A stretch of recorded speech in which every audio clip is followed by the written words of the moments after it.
அருமையான தேவனுடைய பிள்ளைகளே, இன்றைக்கு விசேஷமாக மிக முக்கியமான காரியத்தை குறித்து உங்களோடு நான் பகிர்ந்து கொள்ள இருக்கிறேன்.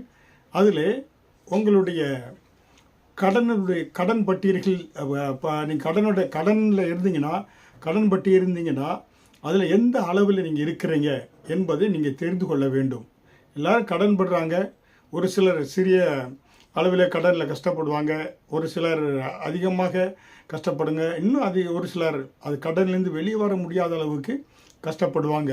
அதனால் இந்த கடனுடைய அந்த அளவை நிர்ணயிப்பதற்கு, அதை தீர்மானிப்பதற்கு 3 காரியங்களை குறித்து நான் உங்களோடு பகிர்ந்து கொள்ள இருக்கிறேன். விசேஷமாக பாருங்கள், நான் அந்த நாட்களில் கூட சிறு வயதாக இருக்கின்ற பொழுது எங்களுடைய மூணார் பகுதியில் காலையில் பால் வாங்க நான் செல்வேன் வீட்டிற்கு. அந்த பால்காரர்கிட்ட போகும்போது அந்த பாலில் எவ்வளோ தண்ணி இருக்குது என்று அந்த மெட்ரிக் வச்சு போட்டு காண்பிப்பாங்க, புரியுங்களா, தண்ணி இல்லாமல் வாங்குவதற்காக. அதே போல் உங்களுடைய கடன் அளவை, அதாவது கடன் அளவை அறிந்து கொள்வதற்கு பர்பஸ் ஆஃப் மெட்ரிக்ஸ். இந்த மெட்ரிக்ஸ் என்னன்னாக்க உங்களுடைய கடன், அதாவது evaluation, assess, comparison, decision making, இதுக்கெல்லாம் இந்த மெட்ரிக்ஸ் மிக பயனுள்ளதாக இருக்கும். உங்களுடைய கடனுடைய அளவு எவ்வளோ இருக்குது, மேலே இருக்கிறீங்களா, நடுவில் இருக்கீங்களா, பெரிய ஆழத்தில் இருக்கிறீங்களா. ஒரு பெரிய குழி இருக்கிற 10 மீட்டர் வச்சுக்கோங்களேன், 3 மீட்டருக்குள்ளே நீங்கள் இருக்கிறீங்களா, 5 மீட்டருக்குள்ளே இருக்கிறீங்களா குழியில், இல்லை 10 மீட்டர் பாதாளத்தில் நீங்கள் இருக்கிறீங்களா என்பதை தெரிந்து கொள்ள வேண்டியது மிக அவசியம். அப்படின்னா தான் நீங்கள் கடனில் எந்த அளவில் இருக்கிறீங்க, உங்கள் கடனை இந்த மெட்ரிக்ஸ் வைத்து நீங்கள் தீர்மானித்து எப்படி அதற்கு முடிவு எடுக்க வேண்டும் என்பதை குறித்து இன்றைக்கு உங்களோடு பகிர்ந்து கொள்ள இருக்கிறேன். அதில் பார்த்தீங்கன்னாக்க இந்த காரியம் மிக முக்கியமாக measuring, evaluation, performance, progress, quality, அது தந்த மெட்ரிக்ஸ் உங்களுடைய பொருளாதார காரியத்தில் பயன்படக்கூடியதாக இருக்கிறது. அதைத்தான் அது எப்படி இது பண்ணுறாங்கனாக்கா டெப்ட் டு இன்கம், அதை DTI, dept to income ratio என்று பிரிக்கிறாங்க. எப்படி என்றால், எப்படி இந்த கடனில் நீங்கள் எந்த லெவலில் இருக்கீங்க, மேல் லெவலில் இருக்கீங்களா, நடுவில் இருக்கீங்களா, பாதாளத்தில் இருக்கீங்களா, எப்படி என்னக்கா டெப்ட் டு இன்கம் ரேஷியோ என்று ஒரு அளவு வைத்திருக்கிறார்கள். அது என்னவென்றால், நீங்கள் பார்த்தீங்கன்னாக்க உங்களுடைய மந்த்லி அந்த டெப்ஸ், உங்களுடைய மந்த்லி மாதத்தில் எவ்வளோ நீங்கள் கடன் செலுத்தக்கூடிய தொகை, அதை ஏன்னா நீங்கள் டிவைடட் பை உங்கள் மந்த்லி இன்கம், புரியுங்களா, அதால் நீங்கள் வகுத்துனீங்கன்னா அதை நீங்கள் டிவைட் பண்ணி அது கிடைக்கக்கூடிய அந்த ஆன்சர் தான் நீங்கள் கடனில் எந்த லெவலில் இருக்கீங்க என்பதை தீர்மானிக்கக்கூடியதாக இருக்கிறது. அதை ஒரு உதாரணமாக நான் சொல்கிறேன். எப்படி என்றால், 10,000 ரூபாய் உங்களுக்கு மாதம் வருமானம் வருகிறது என்றால், நீங்கள் 3,500 ரூபாய் நீங்கள் கடன் கட்ட வேண்டி இருக்கிறது என்றால், அது எப்படிப்பட்டதாக இருக்கிறதுனாக்கா அதுதான் நார்மல், புரியுங்களா.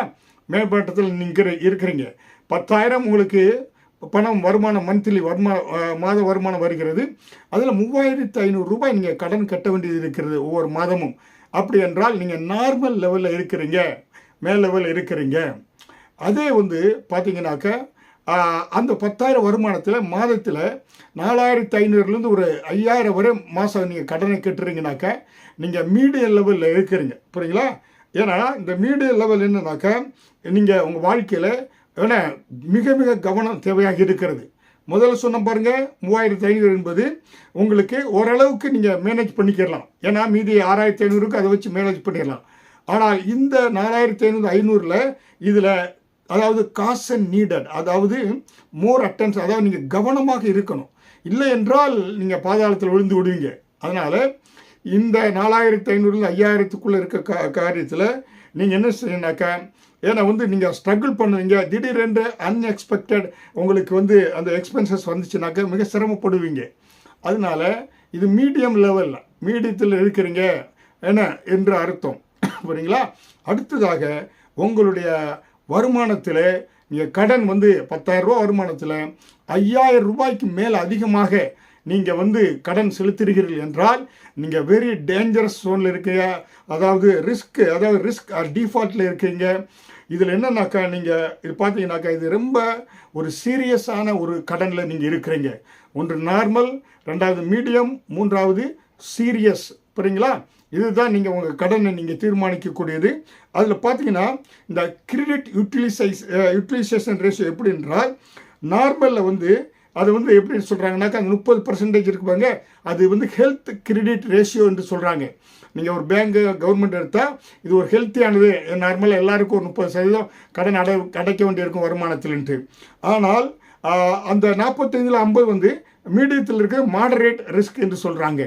ஆனால் 50க்கு மேலே உள்ளது ஹை ரிஸ்க். அதாவது பார்த்தீங்கன்னாக்கா இது நீங்கள் வந்து கிரெடிட்டு கார்டு அது இதுன்னு பெரிய லோன் வாங்க ஆரம்பிப்பீங்க. அதனால் 50,000 ரூபாய்க்கு மேலே அதிகமாக நீங்கள் கடன் கட்டுகின்ற பொழுது அது மிக மிக என்ன ஹை ரிஸ்க்கான ஒரு ஸ்டேஜில் நீங்கள் இருக்கிறீங்க, புரியுங்களா? அதே பாருங்கள், இந்த 3000 to 3500 இந்த அந்த கடன் இருக்கு பாருங்களேன், மாதத்தை கட்ட வேண்டியது. அது எப்படின்னாக்கா நீங்கள் மாத தவணையாக பேங்கில் வாங்குறீங்கனாக்கா மாத தவணையை மிஸ் பண்ண மாட்டீங்க, இலகுவாக அதை நீங்கள் கட்டிடுவீங்க. ஆனால் இந்த மீடியம் 4500லேருந்து பார்த்தீங்கன்னா 5000 பேர் இருக்குல்ல, அதில் என்னன்னாக்கா ஏதாவது ஒரு முறை நீங்கள் அந்த மந்த்லி டியூ அடைப்பதற்கு மிஸ் பண்ணிடுவீங்க, புரியுங்களா? ஒகேஷ்னலி நீங்கள் என்ன பண்ணுறீங்க, மிஸ் பண்ணிடுவீங்க அந்த 4500 5000க்குள்ளே அந்த மீடியத்தில். ஆனால் 5000க்கு மேலே கடன் செலுத்தக்கூடிய அந்த காரியத்தில் நீங்கள் frequently miss your payment due. நீங்கள் என்ன செய்கிறீங்கனாக்கா உங்களுடைய கடனை இன்னும் தொடர்ச்சியாக கட்ட முடியாது, அப்பப்போ பெனால்ட்டி கொடுப்பாங்க, இல்லை பில் அந்த கலெக்டரை பணம் வசூலிக்கக்கூடியவங்களை வீட்டில் வந்து உங்களுக்கு தொந்தரவு செய்ய வைப்பாங்க. இதில் அந்த வந்து பார்த்தீங்கன்னாக்கா அந்த சீரியஸ் கண்டிஷனில். அதே போல் பார்த்தீங்கன்னாக்கா டெட்டு அந்த கம்போசிஷனில் என்னன்னாக்கா அதில் வந்து பார்த்தீங்கன்னாக்கா நார்மல் அந்த 3500 சொல்கிறோம்ல, அது லோ இன்ட்ரெஸ்டாக இருக்கும். அதாவது மார்ட்கேஜ் லோன் ஏதாவது வாங்கியிருந்தீங்கன்னா அது குறைஞ்ச அளவுக்கு வட்டியாக இருக்கும், உங்களுக்கு இலகுவாக, அது உங்களுக்கு ஒரு ஸ்ட்ரெஸ்ஸை கொடுக்காது. ஆனால் அந்த மீடியத்தில் பார்த்தீங்கன்னாக்கா அதில் மினிமம் லோ ரிஸ்க்கை கொடுக்கும். ஏன்னா ஒரு 4500 5000 கட்டும்போது கொஞ்சம் அப்படியே கொஞ்சம் கஷ்டப்பட்டு தான் நீங்கள் என்ன செய்வீங்க, அது இது பண்ணுவீங்க. அது கிரெடிட் கார்டு மற்ற இதெல்லாம் எடுத்திங்கன்னா அப்படிப்பட்ட சூழ்நிலை வரும். ஆனால் அந்த வந்து பார்த்தீங்கன்னாக்கா சீரியஸ் இதில் என்னன்னாக்கா உங்களால் என்ன செய்ய முடியாதுனாக்கா அதில் அன்செக்யூர்டு இன்ட்ரெஸ்ட்டு உங்களால் என்ன செய்ய முடியாதுனாக்கா அதிகமான வட்டி வரும். அதில் பார்த்தா கந்து வட்டி சொல்லுவாங்க, அனுதின வட்டி கட்ட வேண்டியதாக, பேடே இன்ட்ரெஸ்ட்டு அதெல்லாம் கட்ட வேண்டியதாக இருக்கும். இதெல்லாம் பார்த்தீங்கன்னாக்கா அந்த பார்த்தீங்கன்னாக்கா சீரியஸ் இதில், புரியுங்களா? அப்போ வந்து பார்த்தீங்கன்னாக்கா முதல்ல இருக்குள்ள நார்மலில் உங்கள் வந்து பணத்தை கட்டுவதற்கு உங்களுக்கு கஷ்டம் இருக்காது. மீடியத்துலேயும் எப்படின்னாக்கா அது உங்களுக்கு வந்து ஒரு கொஞ்சம் மினிமம் லோ ரிஸ்க்கை கொடுக்கும். ஆனால் அந்த சீரியஸில் வந்து அது உங்களுக்கு ஹை ரிஸ்க்கை கொடுக்கும். அதில் பார்த்தீங்கன்னாக்கா வட்டிக்கு மேலே வட்டி வாங்க ஆரம்பிப்பீங்க, வட்டி அடைப்பதற்கு வட்டியை வாங்குவீங்க, உங்களுக்கு கஷ்டத்தை உண்டு பண்ணக்கூடியதாக இருக்கும், புரியுங்களா? அதனால் நீங்கள் என்ன செய்ய வேண்டும் என்றால் சேவிங் அண்ட் லிக்விடிட்டி. அப்படின்னாக்க உங்கள் வாழ்க்கை நார்மலாக இருப்பதற்கு, நார்மலாக இருந்தீங்கன்னா ஒரு 3லேருந்து 6 மாதம் துள்ள பணத்தை நீங்கள் சேர்த்து வச்சுருந்தீங்கன்னா எமர்ஜென்சி செலவு வந்துச்சுனாக்கா இந்த நார்மல் லெவலில் மேனேஜ் பண்ணிக்கலாம். ஒரு 3லேருந்து 6 மாதத்துக்குள்ளே அந்த மந்த்லி சேலரி உங்களுடைய சேவிங்ஸ் இருந்துச்சு வச்சுக்கோங்களேன், அது வந்து ஒரு எமர்ஜென்சி செலவு வந்துச்சுன்னா கஷ்டப்பட தேவையில்லை. ஆனால் மீடியத்தில்னாக்கா மீடியத்தில் 1 மாதத்துலேருந்து 3 மாதத்துக்குள்ளே சேவிங்ஸ் இருந்தால் ஓரளவுக்கு நீங்கள் தப்பித்து கொள்ளலாம் அந்த சேவிங்ஸை வைத்து. ஆனால் இந்த சீரியஸில் பார்த்தீங்கன்னாக்கா உங்ககிட்ட சேவிங்ஸே கிடையாது, எந்த பேலன்ஸும் கிடையாது. அப்போ நீங்கள் வட்டிக்கு மேலே போய் வட்டி வாங்கி அது என்ன செய்வீங்கன்னா மிக மிக உங்களை கஷ்டப்படுத்தி விடும். அதனால்தான் வேதவசனம் என்ன சொல்கிறேன்னா 2 கொரிந்தியர் 13வது அதிகாரம் 5 உங்களை நீங்களே சோதித்து அறியுங்கள், பரிச்சித்து பாருங்கள், நீங்கள் எந்த லெவல் இருக்கீங்க, புரியுங்களா? அதாவது நார்மலில் இருக்கிறீங்களா, மீடியத்தில் இருக்கீங்களா, சீரியஸில் இருக்கீங்களா என்பதை நீங்கள் என்ன செய்யணும், உங்களை நீங்கள் ஆராய்ந்து பாருங்கள், சோதித்து பாருங்கள். வேதவசனம் 2 கொரிந்தியர் 13வது அதிகாரம் 5 சொல்லப்பட்டிருக்கிறது. சங்கீதம் 119:59 என் வழிகளை சிந்தித்து கொண்டு என் கால்களை உம்முடைய சாட்சிகளுக்கு நேராக திருப்புவேன். என்ன சங்கீதக்காரன் சொல்கிறான் பாருங்கள். அப்போ உங்கள் வழிகளை சிந்தித்து பாருங்கள்.